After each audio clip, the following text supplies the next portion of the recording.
Hey guys, still here. In this video we're going to have a look at 10 vehicle mods. Now these are 10 vehicle mods that I really like because of their form factor, the way that they've been put up, and overall performance of the vehicles themselves. It's a random collection. We have a couple of just road vehicles, we have trams, trains, planes, and even ships. So let's kick off with the first one. And the first one is the MAN vehicles, the MAN 2000 series. It has a couple of different variants. Now, these things become available from 1994 onwards. They are not cheap trucks. These things cost you 1.1 million. Now, compare that to the Tarpaulin, which is, well, it's fairly comparable. This is going to pay you, or cost you 676. So these things are fairly more expensive. But that is also down to a lot more cargo capacity. Now, in this case, I have set up a route which is just simply transporting a couple of units of coal from here to there to show you what the vehicle does. For that, I think that you can go with several different options. Or actually, no, sorry, you cannot. I was thinking of the Tarpaulin. The Tarpaulin transport everything, but the F2000 Tipper 8x4 does not transport everything. It only transports bulk items. Iron ore, stone, coal, and of course grain. So let's set one of these things off on a route, and I can show you what that thing looks like. That is one really well designed truck. You got the MAN logo on the front. It even has the double axis front turning wheels. I mean, aside from that, it is not anything really too stellar. It's just a dump truck, but it just looks really nice. I'm trying to get it to go, yeah, here, where it should be picking up cargo. There is already plenty of cargo being delivered. Look at that, it even has the blinker signals on, right there on the left side. So even that has been thought of, and even that has been implemented into the game.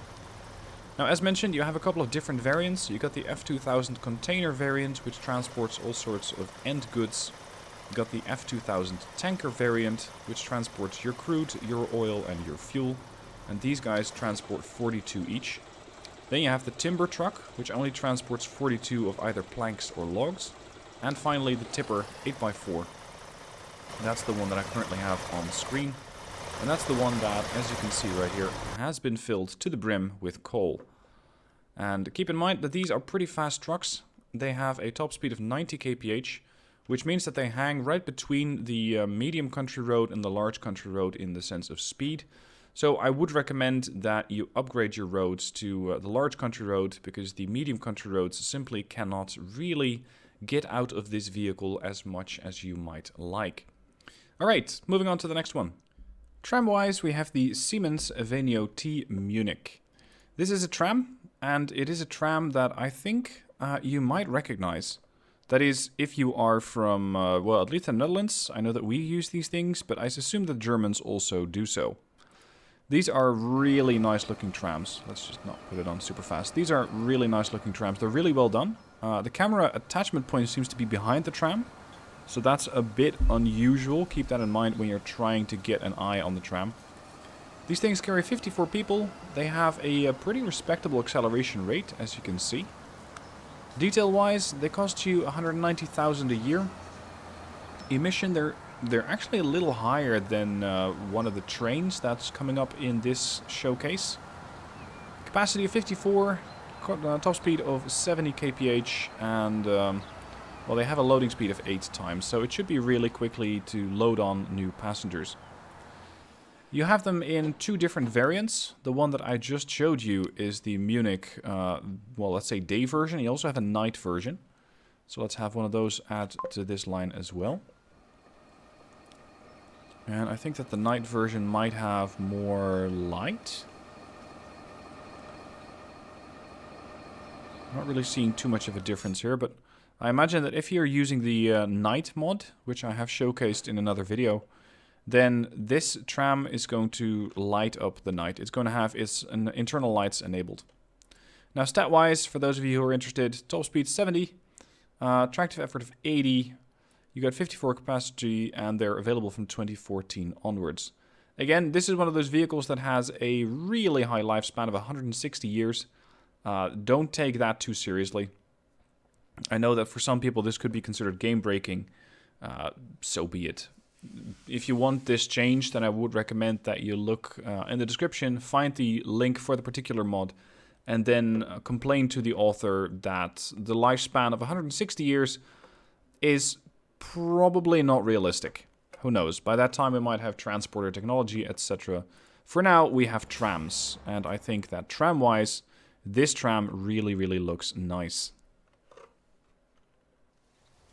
The next modded vehicle right out of the depot is the NS SLT. We have these in the Netherlands. They are Dutch trains. They're called sprinters because they run from one small station to the next. I can tell you that it is it's a nice looking train, but to actually be on one of these things in the Netherlands is usually not funny because they stop at every spot that has more than 2 tiles next to the tracks and calls itself a train station. In this game, they are actually quite, well, they're really good looking. You can actually see inside the cars, as with most vehicles. And considering that I'm actually using Dutch names as well for the towns, this could very well be an actual Dutch train. Provided that they wouldn't exactly run on this particular section.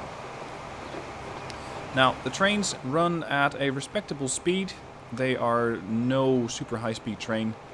Their emission value is really low, which makes them exceptionally suitable for actual units that go from city to city, hence the sort of intercity name. Capacity is not that good, at only 52 people, but they load these 52 people really quickly. Good power rating, meaning that this train is actually quite likely to get up to its 140 kph, and this one currently is perfectly capable. For reference, this is the same track that I was using for, or that I am using for the TGV, which is coming up later. Details, they are quite expensive.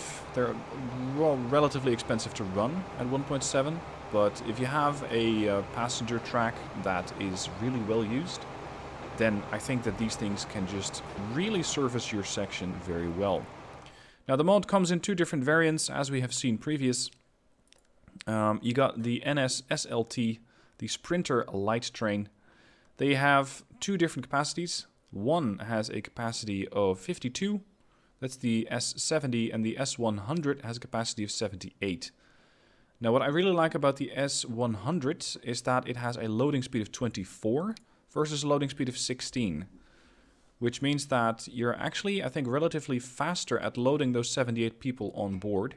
And that means that your train is going to be, well, moving almost the entire time. Apparently these things are considered indestructible, and they run for 179 years, which is a bit much, especially considering how the Dutch treat their trains usually, graffiti and everything. But these trains, again, endgame content, really nice intercities, and I think that you will enjoy them. Next up on the showcase is the TGV, the Train Grande Vitesse. This is a French train, at least originally, and this one again is from a mod. It looks really, really nice. These things can get up to some incredibly high speeds. They have a top speed of 320 kph, which means that they are actually quite a little faster than what your tracks can support. Because tracks can go up to 300 kph. Now I haven't looked into a mod that upgrades the tracks yet, but in a mod or in a vehicle case like this, that might actually be a really nice thing to do. Keep in mind that these things do not come cheap. The TGV or the Train Grande Vitesse currently will set you back a whole $69 million. They run at 11 million a year. And I have found that on the track where it's currently on, which is a track pretty much as straight as I could get it, it tried to get up to 300, but it just does not quite get there. So probably my distance over here is just not long enough. But aside from that, I would recommend that you make this track as straight as you possibly can. No bumps in the terrain, no real ramps or up or down. Make sure that this thing can get up to speed. Now, as for the vehicle itself, it comes in a couple of different variants. Let me pull those up. You got the 3 variants. You have a TGV D, you got a coupling set back and a coupling set front. So you got a couple of different options. Now, as mentioned, they're very fast, 320 kph. They can transport 133 people. Loading speed is quite good. You can build these from 1996 onwards, although, well, you better make sure you have a pretty fat bank account, because, as mentioned, really expensive trains. They do look great, though. They really, really look nice. They are also pretty pretty long trains in that sense. So as you can see right here, I went with a standard train station, and it's just not long enough.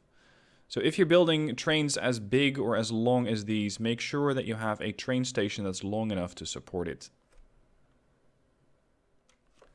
Next up, the Thalys, the TGV, once again.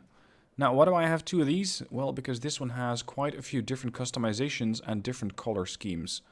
I know that some people might like this, let's say, more modern color scheme that is more recognizable. Especially near where I live, near Rotterdam and Amsterdam, you see these things running around quite a bit. They are, in Transport Fever, available in a couple of different variants, according to this particular mod. This one adds the PBA and the PBKA variants.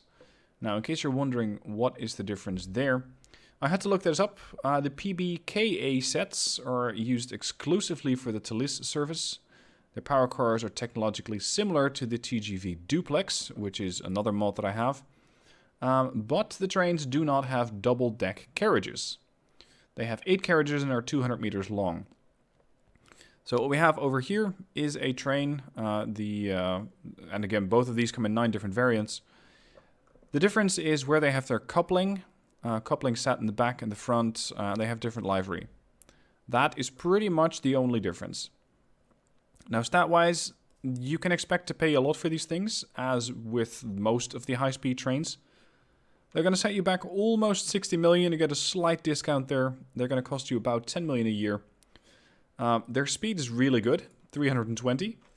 Keep in mind that if you're laying track, these tracks can support 300 kph. You cannot do more than 300. So while it's nice that those trains can get up to a supposed 300 kph or 320, in effect, they probably won't. Let's see how fast this particular train is capable of going. I gotta say, it has a pretty good acceleration. This is it's a pretty short stretch here from these two towns. Still, this train might just hit 220. Well, if it hits 200. Yeah, it just hit 200 and then it's going to have to slow down. These are long trains, so make sure that your station can accommodate them. They load very quickly. They have a loading speed of 8 times. Not as fast as some of these smaller trains. But then again, loading speed is not really important. You get these things for their actual track speed. As mentioned, you got a couple of different variants to pick from. The mod adds the PBA and the PBKA variants. You can pick whatever version you like. And if you really have to transport a lot of people, you can just add 2 of these things together. But keep in mind, that makes for a really long train. This thing is 400 meters long. So that's something that is going to require a really long station. Next up, what might be very familiar to the Americans is the General Electric GE AC6000CW. Now that's a whole mouthful of letters, and this is a really powerful cargo train. This cargo train can haul twice as much as the other cargo trains can, capacity-wise. It has a load of tractive effort. They do not, however, come very cheap. In order to buy one of these, you're going to be set back 16 million. And another thing that you need to keep in mind about these is while they have a lot of power, they don't have a lot of speed. These trains are only doing 120 kph. But if you have a cargo line that's not really in a hurry, and if you have no other fast trains on the same set of tracks, then this thing can really make the difference. Now, depot-wise, stats-wise, here is what you have for this particular vehicle.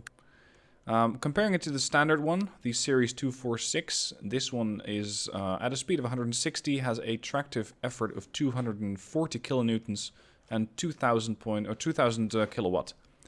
Compare that to this behemoth, which has 840 kilonewtons of tractive effort. So that's about 3.5 times that. Its power is more than 2.5 times that. Its price tag is also a little over 2.5 times. So these things are expensive. But if you have a large set of vehicles or a large cargo line that needs to be transported, then this is the thing that you turn to. These two come in a couple of different variants. You got the one that I just showed you, which is the CSX600. You got the GECX, the generic, Union Pacific. We have these in a couple of different variants, and they last forever. These things last 160 years, which I think is to highlight that these trains are considered endgame content, which, well, it makes sense. These are trains that you buy, let's say, around the year, well, starting in 2000. And once you have one of these, you probably don't really have to look after them anymore. Something else that I find interesting is that their emissions really low, which means that if you want to, you can run these things right through a town and have a cargo station over there, and still not really suffer from your emissions. So this makes it a really nice vehicle overall. Next up on the showcase is the British Class 47. Now, I'm playing a bit of a heretic over here, having a British locomotive run around with German cars. But so be it, as I have not yet installed any British cars. Now, this is a really, really loud train. Not so much in the whistle, but this thing has an emission of 75. I'm not sure if this is actual. I mean, I haven't seen these things, or I believe I haven't seen these things yet, the British 47s. They have a pretty average specs, if you look into them. If I pull up the depot, you can see exactly what I mean. They are diesel-powered vehicles, the Class 47. They have a 153 kilometer speed. They are diesel-powered. Tractive power is really quite good.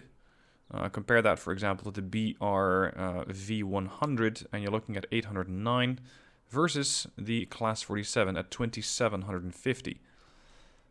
In-game, you also have the alternative of the Series 246, and I believe the BR218 is not a mod either. Still, this thing has more more power. Tractive effort is, well, it's actually still in the favor of this one. And price-wise, it seems fairly balanced. You got a couple of different editions. You got green, blue, another blue, an intercity swallow, a rail freight gray, and an EWS red. So you got quite a few different options depending on what you like. Now, when you compare these to the GE that I showed you previous, the GE is in a different league, I would say. It's not exactly comparable because it's a lot slower. And it has a lot more power and a lot more tractive effort, but also a way higher price tag. 16 million as compared to 10 million.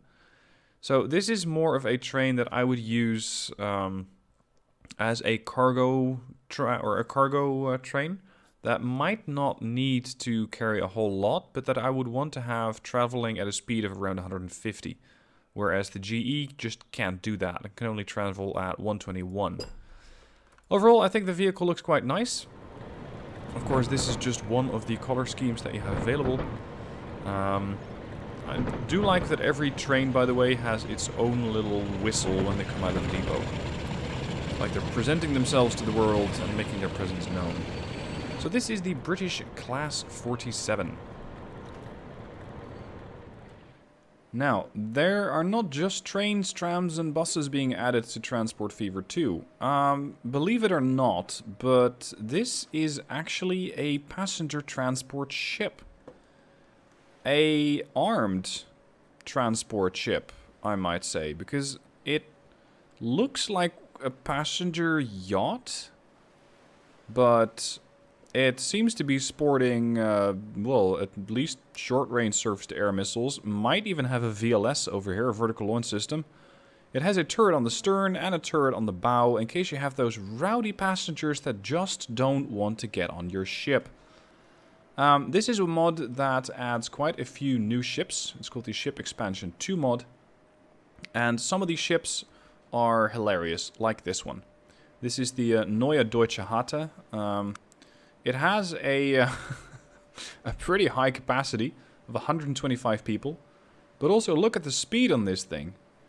This is a ship that can do 130 kph. That is faster than some trains. Now it looks a little out of place here in the tropics. And especially if you look at it right next to a town, I think it might be quite a bit bigger than the whole population of the town. This is not the only ship that is added by this mod.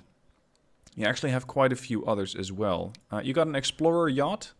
These things are very, very much smaller. They only carry 18 people, and they only do 54 kph. Let's have a look at one of these. Shipyard opens, and this is just a motor cruiser, by the looks of it. Anyway, it changes things. Oh, look at that, even with a pool. It changes things up quite nicely, and it's no longer just the standard ships that you have.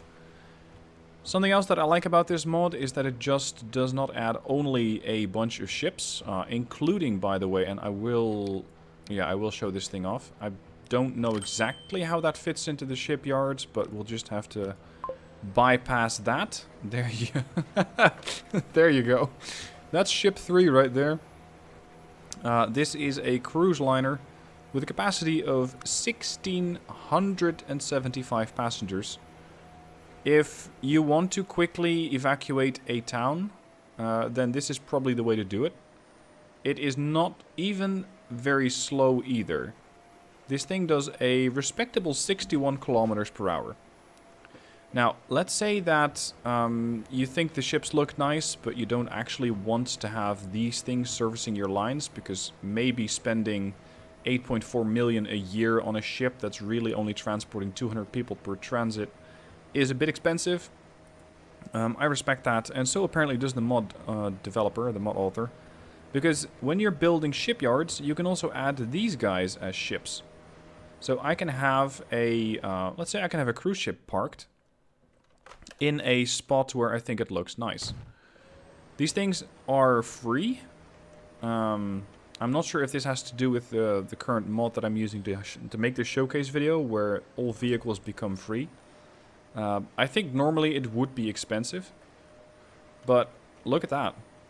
This could be your dock, and you could have a visiting transport ship. Now, the game considers it a shipyard, which is a little weird. You can have the loading bay on the stern open or closed. You can switch the colors over here. So you still have some options. They are just, well, they can be used as both actual ships, or you could have your own, well, your own aircraft carrier, supposedly coming sometime in the mid-2019s. Oh, actually, it's already here. My bad. It's the Arleigh Burke. Or, if you want to go big or, well, not go home, because aircraft carriers are usually out on patrol, you can have your own USS Nimitz. It is still considered the Lelystad Shipyard number 2, but right now we just have an honest-to-God aircraft carrier in here. You can configure them, but not really that much. You can only say it's going to be a destroyer or it's going to be the Nimitz. What I do find funny about this is that if you have a tropical map, you can say, you know what, just for decorative purposes, I'm going to have a shipyard. This is where the US Navy has their shipyard, and it can just be a sort of art asset, so that one of your ships eventually reaches that point of the map. Whoa, that's a weird perspective for that ship. Normally you followed it, but not quite like that. And you can see your destroyers over there in the distance. They're all considered to be shipyards because they're buildings. They're not actual ships. But I think it makes for an interesting addition to the game. Coming up to the airplane section now, where we have the Airbus A320 Lufthansa. There are quite a few different mods that just change the look and feel of these aircraft without changing so much of the details. This Lufthansa aircraft just has the Lufthansa logo, and if you're trying to get into a bit more of, let's say, role play, where you try and build a town after a real-life example, and you want to have the actual Lufthansa jets flying to and from, then this Lufthansa mod has you covered. Now, spec-wise, I think the plane doesn't matter or doesn't differ that much. It is a standard Airbus A320, which we also have in the game here. This one has 37 people capacity, 828 top speed, size large, of course, and according to this game, the Airbus A320 has a lifespan of 200 years. This thing, pretty similar. It has a couple more seats, but again, not by much. It has 37 versus 42, and aside from that, everything else seems to be the same. Price-wise, you're paying slightly less for the Airbus A320 base, whereas the Lufthansa version is going to set you back 19.4 as compared to 17.1. Nothing really too special about this aircraft, but I just wanted to point out that if you want to get particular color schemes for your vehicles, then you can. There you go, the gear is folding in, taken off, and we're going on vacation. So that is the Lufthansa A320. The final vehicle of this showcase is the Pilatus PC-6B Turbo Porter. It's a small aircraft that transports passengers. You can just put 7 people in there and that is all. Now you got 2 variants of these. You got the 64 variant, so that's 1964, that's the one that I'm looking at right now. And there is also the 74 variant, and that's what I'm going to switch to. Both of these are included in the mod. They have very, very similar specs, and they make for a nice aircraft. I just like the look of this thing, and especially early on, you don't really have a lot of options when it comes to small passenger aircraft. And these things can actually do quite a bit of work for you. I mean, sure enough, a passenger that, or an airline that transports 7 passengers might not be profitable, but at least you're not going to be paying a whole lot. Because running at least the 74 variant is going to cost you $181,500 a year, which is really not that bad. And then the aircraft themselves, they cost you about 1.6 million. As for their specs, let me go to the hangar over here. We have small passenger planes, the Porter 64 and the 74.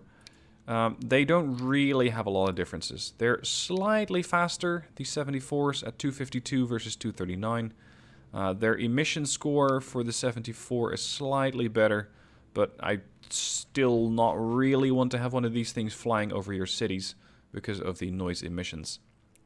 So, that was the showcase of the vehicles so far. Let me know what you think of this video. The vehicles that I have selected, they're not selected in any particular order. They're just vehicles that I like the look of. They're vehicles that are popular on the Steam Workshop, and once again, you can find the links for all of these vehicles down below in the description, so you can quickly click subscribe and potentially find other vehicles that you like to enhance your save games. Let me know what you think of this type of video. It's the first that I'm doing in this fashion, and I welcome all feedback, like it or hate it. So let me know down below in the comments what you think. Are there any vehicles that you are especially fond of? Then be sure to link those below in the comments as well. I'll make sure that YouTube doesn't block all the links comments.